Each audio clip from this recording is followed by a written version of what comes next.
Ilustre presidente do Senado, Renan Calheiros, senhora presidente afastada Dilma Rousseff, eu não poderia imaginar, acredito tampouco Vossa Excelência, que depois de nos despedirmos no último debate presidencial, nos encontraríamos aqui hoje no Senado Federal nessa condição. Digo isso porque, acredite, não ajo hoje com nenhum sentimento de alegria ao questioná-la, mas ajo com o sentimento da mais absoluta responsabilidade que a minha função de senador me obriga a manter. E é exatamente por esse sentimento que começo por fazer algumas referências ao pronunciamento inicial de Vossa Excelência, que por mais de uma vez remonta às eleições de 2014, apontando como causa talvez das dificuldades ou do momento delicado por que passa Vossa Excelência, o inconformismo daquele que Vossa Excelência chamou de derrotado nas eleições presidenciais. Em primeiro lugar, quero dizer, senhora presidente, que não é desonra alguma perder eleições, sobretudo quando se defende ideias e se cumpre a lei. Eu não diria o mesmo de quando se vence as eleições, faltando com a verdade e cometendo ilegalidades. Vossa Excelência aponta para o partido que eu presido, ao culpá-lo pela ação iniciada no Tribunal Superior Eleitoral. Mas Vossa Excelência esquece de dizer ao país que foi o pleno daquele tribunal, a mais alta corte eleitoral do Brasil, que por maioria dos seus membros abriu uma ação investigativa em relação às contas de campanha de Vossa Excelência, por encontrar ali, segundo perícias mais atuais, inúmeras ilegalidades. Portanto, é aquela corte, não ao PSDB, que acredito eu, Vossa Excelência deve responder, aliás, como já vem fazendo o seu partido. Por outro lado, vejo que Vossa Excelência recorre permanentemente aos votos que recebeu como justificativa para todas as atitudes que tomou. O voto, sabemos todos, senhora presidente, não é um salvo-conduto. Ele é uma delegação que pressupõe deveres e direitos. E o maior dos deveres de quem recebe votos é exatamente o respeito às leis, o respeito à Constituição. Mas eu me permito rapidamente, até nesse passeio pelo retrovisor da história, lembrar-me de 2 ou 3 fatos que possam, de alguma forma, nos trazer ao momento atual. No dia 1º de setembro, há exatos 2 anos atrás, em um debate em uma rede de televisão, perguntei a Vossa Excelência quais medidas Vossa Excelência tomaria para controlar a inflação já renitente naquele instante, apesar dos preços controlados artificialmente pelo governo. Abro aspas para a resposta de Vossa Excelência. A inflação está próxima de 0, mas sempre tem os pessimistas de plantão. E o que ocorreu? Inflação em 2015 de 10,6% e nos últimos 2 meses a de alimento de 16%, retirando aí sim da mesa do trabalhador aqueles pratos de comida que tão competentemente o seu marqueteiro João Santana apresentou ao Brasil. Em outro debate, no dia 20 de outubro, questionei Vossa Excelência sobre os baixos índices de crescimento da economia e a necessidade de ações que pudessem revitalizá-la. E citava dados do FMI, que apontavam para um crescimento de 0,3%. Vossa Excelência respondeu, candidato, eu não sei porquê, mas o senhor é muito pessimista em relação ao crescimento do país. Eu não concordo que o Brasil vai crescer 0,3%, candidato. Acho melhor o senhor rever as suas contas. Fomos obrigados a rever as nossas contas. O Brasil cresceu 0,1% e mergulhou nos anos seguintes na mais profunda recessão da nossa história, trazendo consigo um exército de 5 milhões de desempregados. Ainda neste debate, questionei Vossa Excelência sobre o fato dos bancos públicos não estarem sendo remunerados pelas ações que fazia, em especial o Banco do Brasil, onde existia um débito de cerca de 8 bilhões de reais do Tesouro. Vossa Excelência desdenhou e sequer respondeu à minha indagação. Portanto, Vossa Excelência está aqui hoje, respondendo ao Congresso Nacional por ter editado decretos sem autorização do Congresso Nacional e por ter transferido aos bancos públicos o que não fez aos bancos privados as responsabilidades que são do Tesouro em afronta à Lei de Responsabilidade Fiscal. Digo a Vossa Excelência, e é o questionamento, senhora presidente, afastada Dilma Rousseff, que faço. Em que dimensão Vossa Excelência e o seu governo se sentem sinceramente responsáveis por essa recessão, pelos 12 milhões de desempregados no Brasil, por 60 milhões de brasileiros com suas contas atrasadas e uma perda média de 5% da renda dos trabalhadores brasileiros. Era isso que tinha a dizer, senhor presidente. Vossa Excelência tem a palavra, senhora presidenta. Senador Aécio Neves, eu também jamais imaginaria que depois dos nossos debates todos durante essa campanha eleitoral, que envolveu o voto de 110 milhões de brasileiros e brasileiras, nós nos encontrássemos aqui hoje. Tenho certeza, senador, que ao longo de todo o processo eleitoral, nós debatemos e nos respeitamos. O que eu tenho dito, afirmei no meu discurso e reafirmo aqui para o senhor, é que, a partir do dia seguinte da minha eleição, uma série de medidas políticas para desestabilizar o meu governo foram tomadas, infelizmente. Primeiro, pediu-se a recontagem dos votos. Depois, pediu-se auditoria nas urnas. Nos dois casos, após um ano, verificou-se que isso não tinha nenhuma irregularidade. Na sequência, senador, antes da minha diplomação, arguiu-se no TSE e levantou-se a necessidade de auditar as minhas contas. E isso foi feito, senador, e está em processo. Não sei se o senhor se lembra, mas o TSE permitiu a minha diplomação porque não encontrou nenhuma irregularidade no meu processo. Mas essa foi uma questão sistematicamente tornada objeto da disputa política que ocorre no Brasil após a minha posse no segundo mandato. Além disso, senador, quero lembrar ao senhor que também foi aberto contra as suas contas investigação pela Maria Tereza, juíza do TSE. Portanto, senador, não é esta questão. A partir daí, senador, sistematicamente, o senhor vem me acusando. Eu queria lembrar ao senhor que nós tivemos um ano específico e muito diferente em 2014. Só para a gente lembrar alguns fatos. Em 2014, apenas a partir de outubro, acentuando-se depois de dezembro de 2014, mas começa em outubro, há uma grande queda, a primeira grande queda no preço das commodities.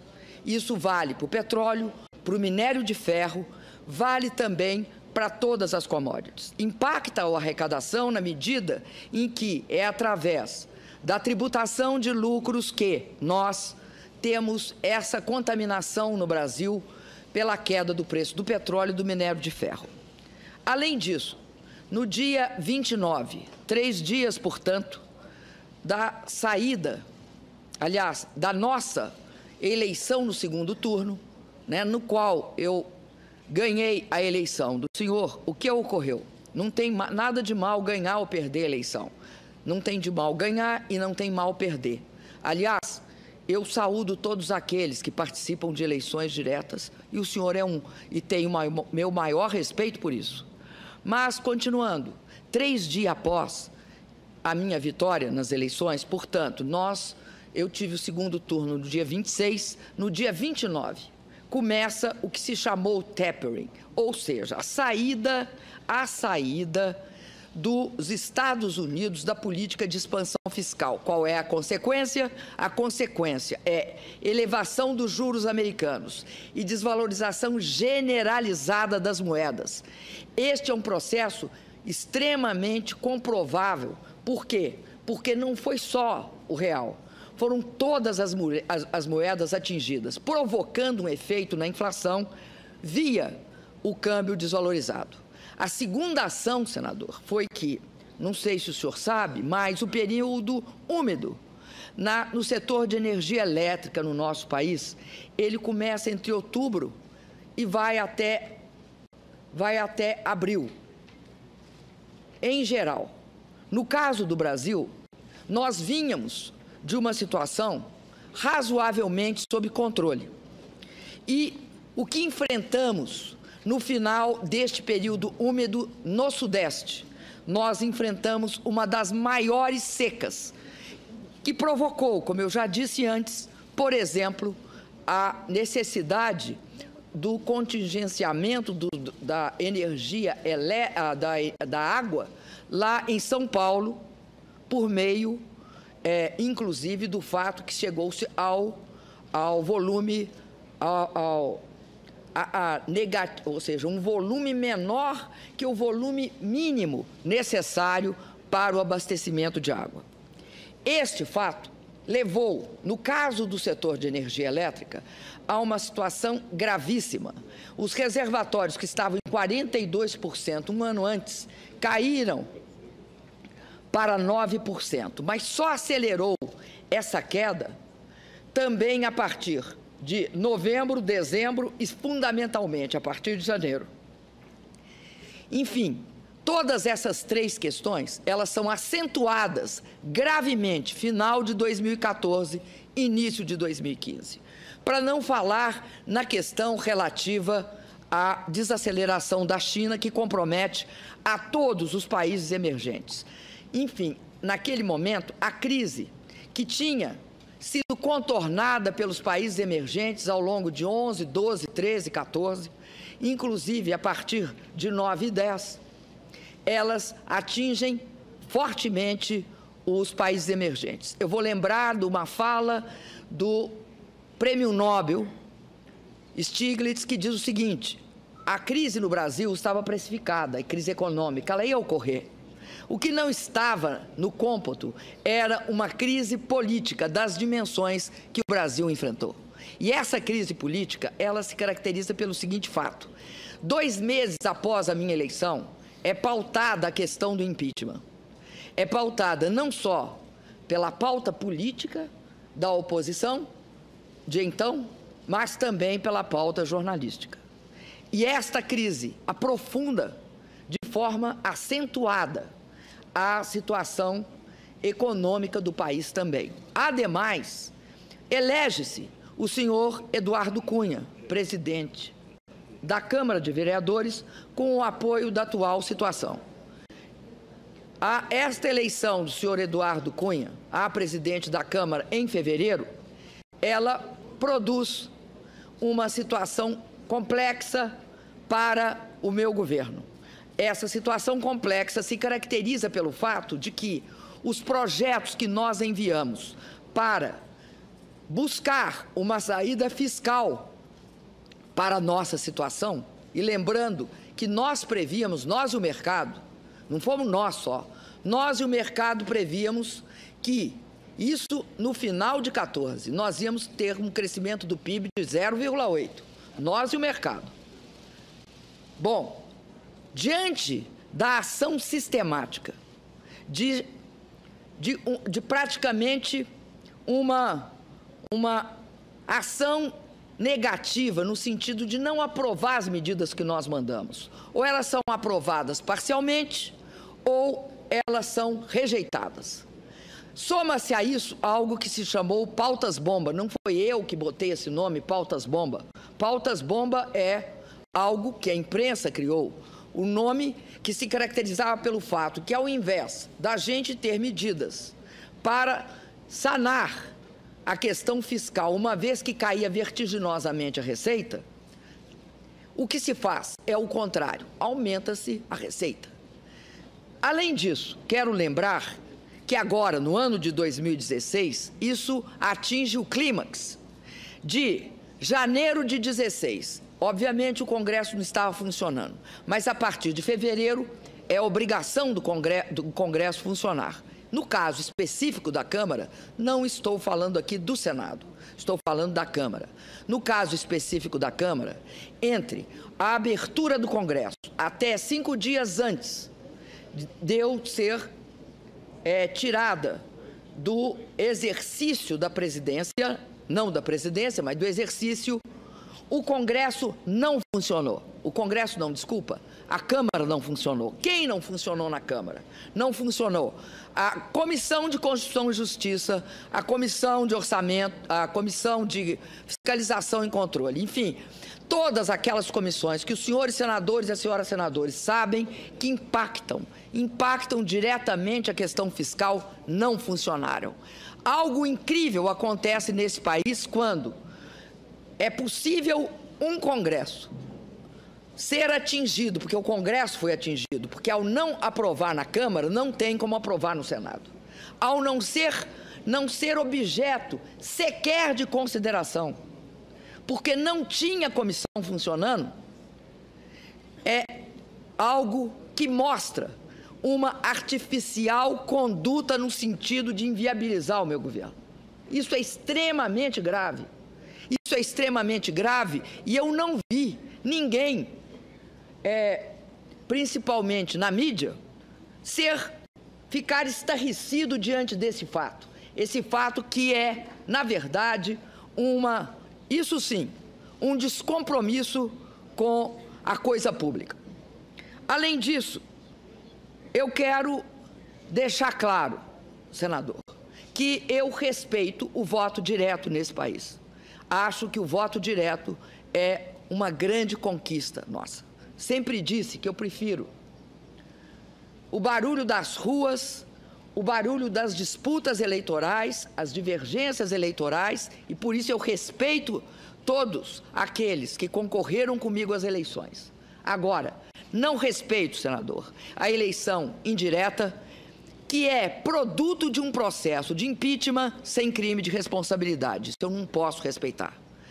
Posso, senador, ao longo do meu mandato, ter cometido erros, não ter cumprido tudo aquilo que era esperado de mim. Muitos acreditam que eu não poderia ter ampliado a redução do gasto fiscal. Muitos acreditam nisso. Nós vimos aqui um economista como o Luiz Gonzaga de Melo Beluso, que falou em despedalada. Esta é uma discussão, senador, que sinto, é necessário informar aqui, que não é uma pauta minha, é uma discussão que emerge da constatação feita por vários técnicos do Fundo Monetário, no sentido de que não é possível supor que, pura e simplesmente, a política de forçar a redução do gasto público leva necessariamente à saída da crise. Quem discute isso hoje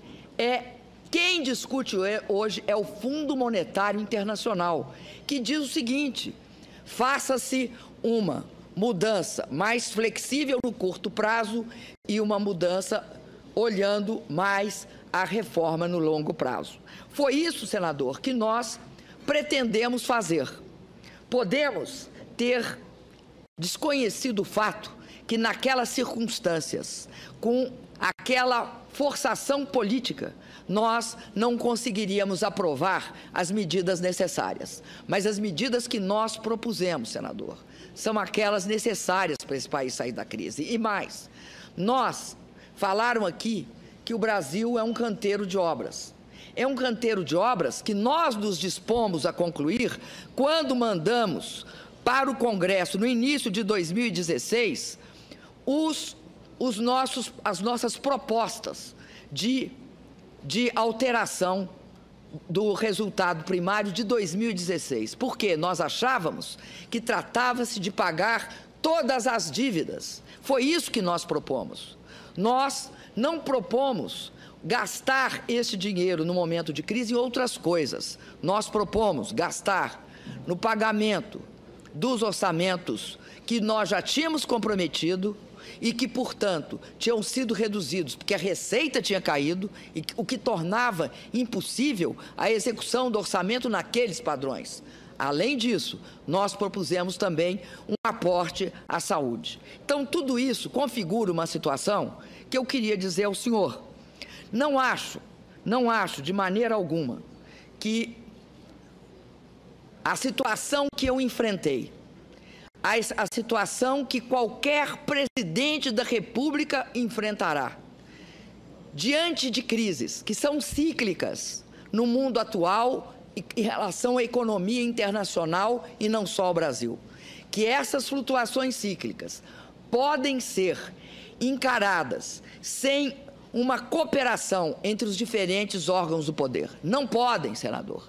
E caso se tente, certamente, o 0,8 que nós e o mercado esperávamos no final de 14, quando começa a queda do petróleo, quando começa a saída dos Estados Unidos e a elevação do dólar e a redução do valor do real, nós não podemos aceitar, senador, que se insista e que se faça a política do quanto pior, melhor. Por quê?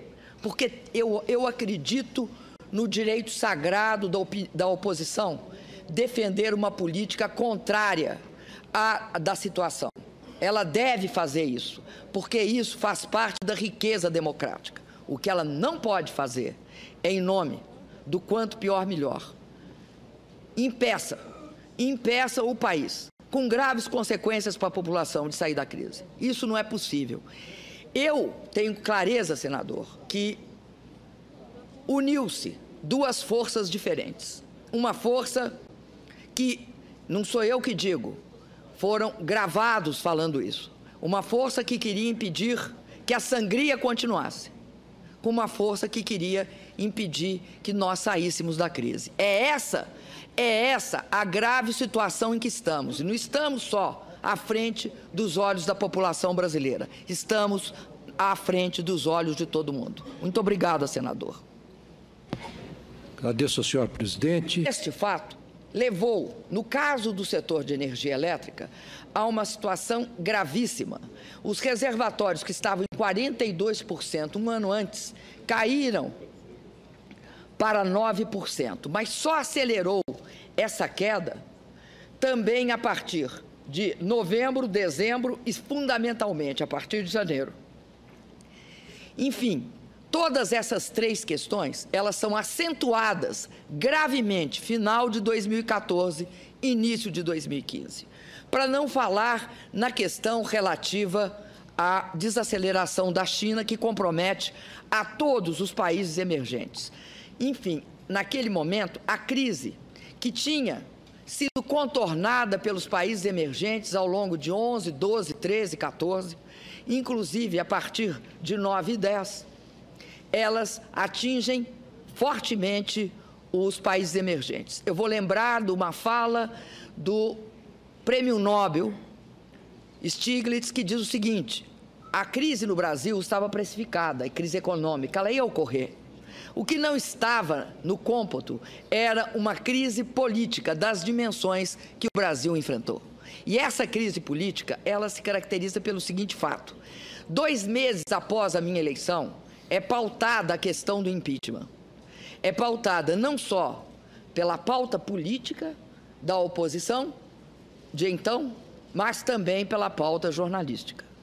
E esta crise aprofunda de forma acentuada a situação econômica do país também. Ademais, elege-se o senhor Eduardo Cunha, presidente da Câmara de Vereadores, com o apoio da atual situação.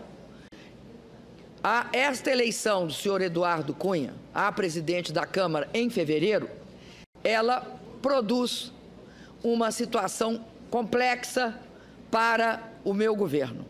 Essa situação complexa se caracteriza pelo fato de que os projetos que nós enviamos para buscar uma saída fiscal para a nossa situação, e lembrando que nós prevíamos, nós e o mercado, não fomos nós só, nós e o mercado prevíamos que isso no final de 14, nós íamos ter um crescimento do PIB de 0,8, nós e o mercado.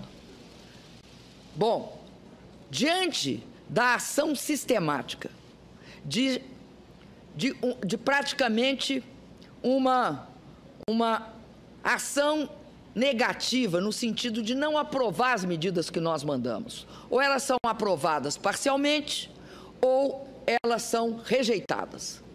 Soma-se a isso algo que se chamou pautas-bomba. Não foi eu que botei esse nome, pautas-bomba.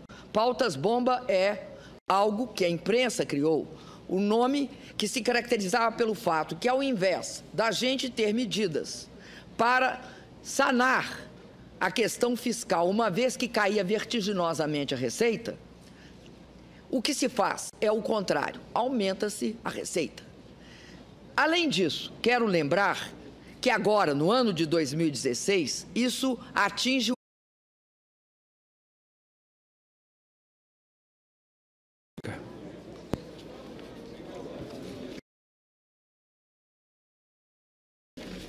Ilustre presidente do Senado, Renan Calheiros, senhora presidente afastada Dilma Rousseff. Eu não poderia imaginar, acredito tampouco Vossa Excelência, que depois de nos despedirmos no último debate presidencial, nos encontraríamos aqui hoje no Senado Federal nessa condição. Digo isso porque, acredite, não ajo hoje com nenhum sentimento de alegria ao questioná-la, mas ajo com o sentimento da mais absoluta responsabilidade que a minha função de senador me obriga a manter. E é exatamente por esse sentimento que começo por fazer algumas referências ao pronunciamento inicial de Vossa Excelência, que por mais de uma vez remonta às eleições de 2014, apontando como causa talvez das dificuldades ou do momento delicado por que passa Vossa Excelência, o inconformismo daquele que Vossa Excelência chamou de derrotado nas eleições presidenciais. Em primeiro lugar, quero dizer, senhora presidente, que não é desonra alguma perder eleições, sobretudo quando se defende ideias e se cumpre a lei. Eu não diria o mesmo de quando se vence as eleições, faltando com a verdade e cometendo ilegalidades. Vossa Excelência aponta para o partido que eu presido, ao culpá-lo pela ação iniciada no Tribunal Superior Eleitoral. Mas Vossa Excelência esquece de dizer ao país que foi o pleno daquele tribunal, a mais alta corte eleitoral do Brasil, que, por maioria dos seus membros, abriu uma ação investigativa em relação às contas de campanha de Vossa Excelência, por encontrar ali, segundo perícias mais atuais, inúmeras ilegalidades. Portanto, é aquela corte, não ao PSDB, que, acredito eu, Vossa Excelência deve responder, aliás, como já vem fazendo o seu partido. Por outro lado, vejo que Vossa Excelência recorre permanentemente aos votos que recebeu como justificativa para todas as atitudes que tomou. O voto, sabemos todos, senhora presidente, não é um salvo-conduto. Ele é uma delegação que pressupõe deveres e direitos. E o maior dos deveres de quem recebe votos é exatamente o respeito às leis, o respeito à Constituição. Mas eu me permito rapidamente, até nesse passeio pelo retrovisor da história, lembrar-me de 2 ou 3 fatos que possam, de alguma forma, nos trazer ao momento atual. No dia 1º de setembro, há exatos 2 anos atrás, em um debate, uma rede de televisão, perguntei a Vossa Excelência quais medidas Vossa Excelência tomaria para controlar a inflação já renitente naquele instante, apesar dos preços controlados artificialmente pelo governo. Abro aspas para a resposta de Vossa Excelência. A inflação está próxima de 0, mas sempre tem os pessimistas de plantão. E o que ocorreu? Inflação em 2015 de 10,6% e nos últimos 2 meses a de alimento de 16%, retirando aí sim da mesa do trabalhador aqueles pratos de comida que tão competentemente o seu marqueteiro João Santana apresentou ao Brasil. Em outro debate, no dia 20 de outubro, questionei Vossa Excelência sobre os baixos índices de crescimento da economia nesse... Além disso, senador, quero lembrar ao senhor que também foi aberto contra as suas contas investigação pela Maria Tereza, juíza do TSE. Portanto, senador, não é esta questão. A partir daí, senador, sistematicamente, o senhor vem me acusando. Eu queria lembrar ao senhor que nós tivemos um ano específico e muito diferente em 2014. Só para a gente lembrar alguns fatos. Em 2014, apenas a partir de outubro, acentuando-se depois de dezembro de 2014, mas começa em outubro, há uma grande queda, a primeira grande queda no preço das commodities. Isso vale para o petróleo, para o minério de ferro, vale também para todas as commodities. Impacta a arrecadação na medida em que é através da tributação de lucros que nós temos essa contaminação no Brasil pela queda do preço do petróleo e do minério de ferro. Além disso, no dia 29, 3 dias, portanto, da saída, aliás, da nossa eleição no segundo turno, né, no qual eu ganhei a eleição do senhor, o que ocorreu? Não tem nada de mal ganhar ou perder a eleição. Não tem de mal ganhar e não tem mal perder. Aliás, eu saúdo todos aqueles que participam de eleições diretas, e o senhor é um, e tenho meu maior respeito por isso. Mas, continuando, 3 dias após a minha vitória nas eleições, portanto, eu tive o segundo turno no dia 26, no dia 29, começa o que se chamou tapering, ou seja, a saída dos Estados Unidos da política de expansão fiscal. Qual é a consequência? A consequência é elevação dos juros americanos e desvalorização generalizada das moedas. Este é um processo extremamente comprovável. Por quê? Porque não foi só o real, foram todas as moedas atingidas, provocando um efeito na inflação via o câmbio desvalorizado. A segunda ação, senador, foi que, não sei se o senhor sabe, mas o período úmido no setor de energia elétrica no nosso país, ele começa entre outubro e vai até abril, em geral.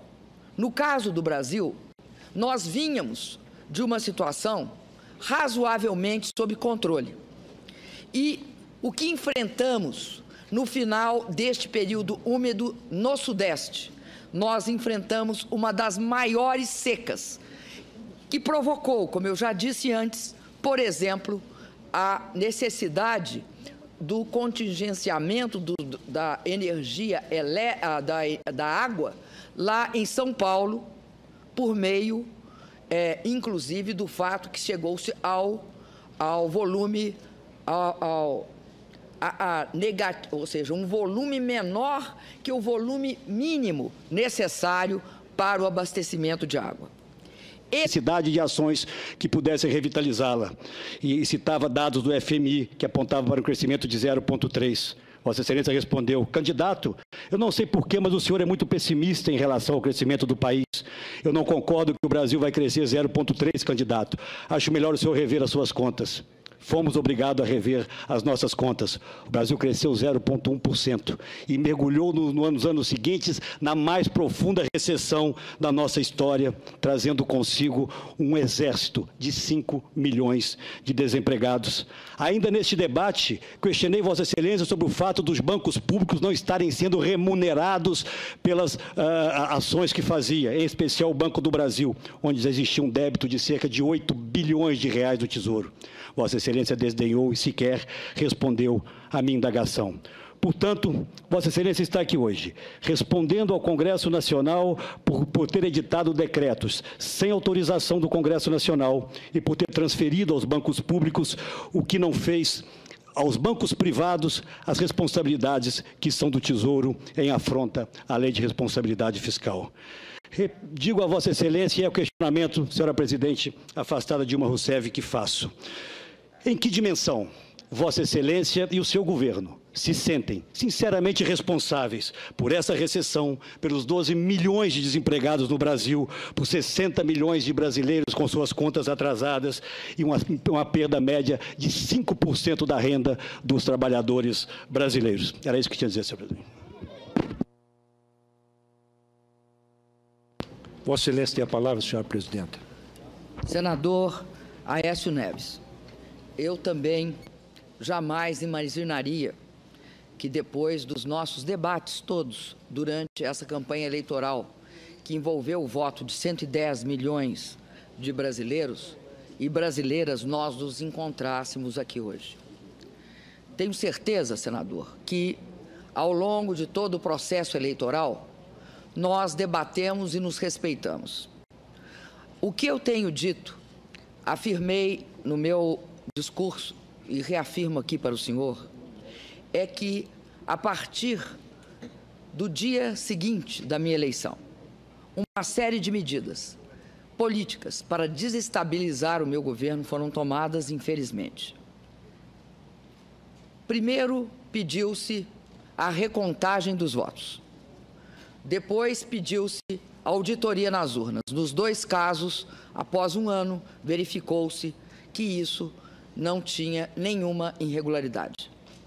Na sequência, senador, antes da minha diplomação, arguiu-se no TSE e levantou-se a necessidade de auditar as minhas contas. E isso foi feito, senador, e está em processo. Não sei se o senhor se lembra, mas o TSE permitiu a minha diplomação porque não encontrou nenhuma irregularidade no meu processo. Mas essa foi uma questão sistematicamente tornada objeto da disputa política que ocorre no Brasil após a minha posse no segundo mandato. O clímax de janeiro de 16, obviamente o Congresso não estava funcionando, mas a partir de fevereiro é obrigação do Congresso funcionar. No caso específico da Câmara, não estou falando aqui do Senado, estou falando da Câmara.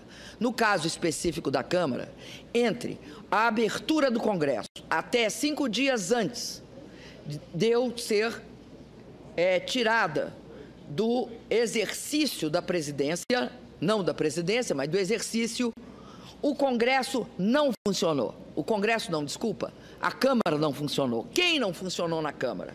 Não funcionou a Comissão de Constituição e Justiça, a Comissão de Orçamento, a Comissão de Fiscalização e Controle, enfim, todas aquelas comissões que os senhores senadores e as senhoras senadores sabem que impactam diretamente a questão fiscal, não funcionaram. Algo incrível acontece nesse país quando é possível um Congresso ser atingido, porque o Congresso foi atingido, porque ao não aprovar na Câmara, não tem como aprovar no Senado. Ao não ser objeto sequer de consideração, porque não tinha comissão funcionando, é algo que mostra uma artificial conduta no sentido de inviabilizar o meu governo. Isso é extremamente grave. Isso é extremamente grave e eu não vi ninguém, principalmente na mídia, ficar estarrecido diante desse fato. Esse fato que é, na verdade, isso sim, um descompromisso com a coisa pública. Além disso, eu quero deixar claro, senador, que eu respeito o voto direto nesse país. Acho que o voto direto é uma grande conquista nossa. Sempre disse que eu prefiro o barulho das ruas, o barulho das disputas eleitorais, as divergências eleitorais, e por isso eu respeito todos aqueles que concorreram comigo às eleições. Agora, não respeito, senador, a eleição indireta, que é produto de um processo de impeachment sem crime de responsabilidade. Isso eu não posso respeitar. Posso, senador, ao longo do meu mandato, ter cometido erros, não ter cumprido tudo aquilo que era esperado de mim. Muitos acreditam que eu não poderia ter ampliado a redução do gasto fiscal. Muitos acreditam nisso. Nós vimos aqui um economista como o Luiz Gonzaga de Melo Beluso, que falou em despedalada. Esta é uma discussão, senador, que sinto, é necessário informar aqui, que não é uma pauta minha, é uma discussão que emerge da constatação feita por vários técnicos do Fundo Monetário, no sentido de que não é possível supor que, pura e simplesmente, a política de forçar a redução do gasto público leva necessariamente à saída da crise.